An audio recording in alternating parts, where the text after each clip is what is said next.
చేతిలో సామాజిక అస్త్రం నెంబర్ వన్ నెంబర్ వన్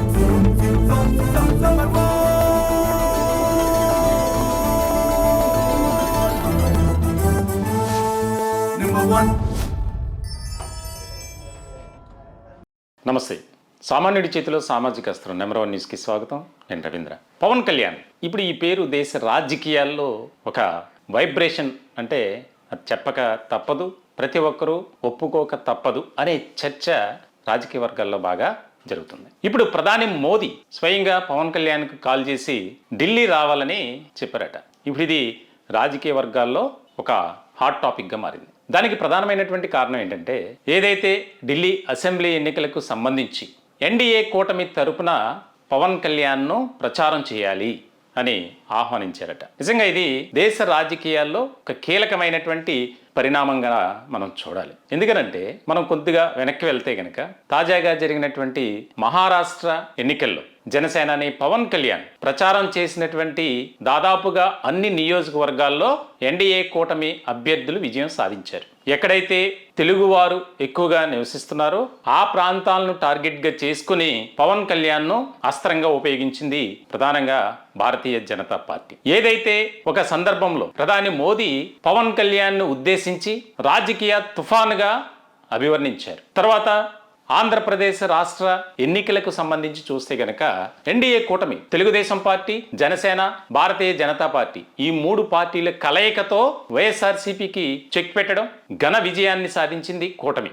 ఇలాంటి తరుణంలో మహారాష్ట్రలో జరిగినటువంటి పరిణామాలు, ఎన్డీఏ కూటమి ఘన విజయాన్ని సాధించడం, హేమాహేమీలంతా ప్రచారానికి వచ్చారు. కాంగ్రెస్ తరపున పక్క రాష్ట్రం నుంచి ముఖ్యమంత్రి రేవంత్ రెడ్డి వెళ్లారు. అలాగే రాహుల్ గాంధీ, ప్రియాంక గాంధీ, ఇంకా ప్రముఖులు చాలా మంది వెళ్ళారు. ఎక్కడా కూడా ఎన్డీఏ కూటమికి పోటీ ఇవ్వనటువంటి పరిస్థితిని మనం చూసాం. ఇలాంటి తరుణంలో ఢిల్లీ అసెంబ్లీ ఎన్నికలకు సంబంధించి 70 స్థానాలకు ఫిబ్రవరి 5వ తేదీన ఎన్నికలు జరగబోతున్నాయి. ఇప్పటి వరకు ఢిల్లీ రాజకీయాల్లో భారతీయ జనతా పార్టీ పాత్ర అంతంత మాత్రమే. వాస్తవానికి దేశవ్యాప్తంగా భారతీయ జనతా పార్టీ ఎన్డీఏ కూటమి ప్రభంజనం ఉన్నప్పటికీ ఢిల్లీలో మాత్రం లేదు. దానికి ముఖ్యమైనటువంటి కారణం ఏంటంటే, ఆమ్ ఆద్మీ పార్టీ ఆప్ అరవింద్ కేజ్రీవాల్ నేతృత్వంలో ఆ పార్టీ ఘన విజయాన్ని సాధిస్తూ ప్రభుత్వాన్ని ఏర్పాటు చేస్తూ వచ్చింది. ఇలాంటి సందర్భంలో ఆపుపై కూడా అనేక రకాలుగా అవినీతి ఆరోపణలకు సంబంధించి తీవ్ర ఎత్తున చర్చ జరిగింది. ఇటువంటి తరుణంలో దీన్నే అస్త్రంగా చేసుకుని ఈసారి ఎలా అయినా సరే భారతీయ జనతా పార్టీ, ముఖ్యంగా ఎన్డీఏ కూటమి అక్కడ తన ప్రభావాన్ని చూపించాలి, ఎలా అయినా సరే మనం ఈసారి ఢిల్లీలో పాగా వేయాలి, జెండా ఎగురు వేయాలి, అధికారాన్ని కైవసం చేసుకోవాలి. దీనికి సంబంధించి ఇక్కడ కీలకమైనటువంటి భూమిక పోషించాలని పవన్ కళ్యాణ్ను కోరారట, ఆహ్వానించారట. ఒక రకంగా చెప్పాలంటే అభ్యర్థించారు, రిక్వెస్ట్ చేశారనే చెప్పాలి. ఇప్పుడు దేశ రాజకీయాల్లో ఇదే చర్చ. ఎందుకనంటే మహారాష్ట్ర ఎన్నికల్లో ఏ రకమైనటువంటి పరిణామాలు చోటు చేసుకున్నాయి, ఎటువంటి ఫలితాలు వచ్చాయి, కనీసం కొన్ని నియోజకవర్గాల్లో ఎప్పుడూ కూడా భారతీయ జనతా పార్టీ గెలవనటువంటి పరిస్థితి అయినా సరే అక్కడ పవన్ కళ్యాణ్ ప్రచారం చేయడం వల్లనే గెలిచినటువంటి పరిస్థితి. చాలా కీలకమైనటువంటి చర్చ జరుగుతుంది. మహారాష్ట్రలో మహాయుతి కూటమి ఘన విజయాన్ని సాధించడం, ప్రభుత్వాన్ని ఏర్పాటు చేయడం, దానికి కీలకమైనటువంటి భూమిక పోషించినటువంటి వ్యక్తుల్లో పవన్ కళ్యాణ్ ఉండటం అనేది ఇక్కడ ముఖ్యమైనటువంటి పరిస్థితి. ఇటువంటి సందర్భంలో మహారాష్ట్ర ఎన్నికలకు సంబంధించి అక్కడ జరిగినటువంటి పరిణామాలు కానీ అవన్నీ మనం ఒకసారి పరిశీలించాలి. ఏదైతే పవన్ కళ్యాణ్ చేసినటువంటి ప్రచారం వల్లే నేను గెలిచానని చెప్పి మీడియా ముఖంగా ఒక ఎమ్మెల్యే చెప్పడం అనేది దేశ రాజకీయాల్లో అప్పట్లోనే తీవ్రమైనటువంటి చర్చ, కలకలం కలిగింది. ఎందుకనంటే ఇప్పుడు ఎన్డీఏ కూటమికి కేవలం ఒక్క ఆంధ్రప్రదేశ్కి మాత్రమే కాదు, దేశ రాజకీయాల్లో జనసేన తరపున ఒక చరిస్మా కలిగినటువంటి వ్యక్తిగా పవన్ కళ్యాణ్ ఉన్నారు. దీనికి సంబంధించి చాలా కీలకమైనటువంటి చర్చ జరుగుతుంది. మనం స్క్రీన్ మీద కనుక ఒక ట్వీట్ చూస్తే, షోలాపూర్ బీజేపీ ఎమ్మెల్యే దేవేంద్ర రాకేష్ ఆయన చేసినటువంటి ట్వీట్, అప్పుడు వచ్చినటువంటి ఫలితాల అనంతరం, పవన్ జీ మీ వల్లే నేను గెలిచాను, మీ ప్రభావం చాలా ఉంది ఇక్కడ, షోలాపూర్లో మీరు చేసిన ర్యాలీ చాలా హెల్ప్ అయింది, మీ ప్రసంగాలతో మహారాష్ట్ర షోలాపూర్ ప్రజలను మీరు ప్రభావితం చేశారు, మీకు నా ధన్యవాదాలు. @ పవన్ కళ్యాణ్ జీ, షోలాపూర్ బీజేపీ ఎమ్మెల్యేగా గెలిచిన దేవేంద్ర రాకేష్.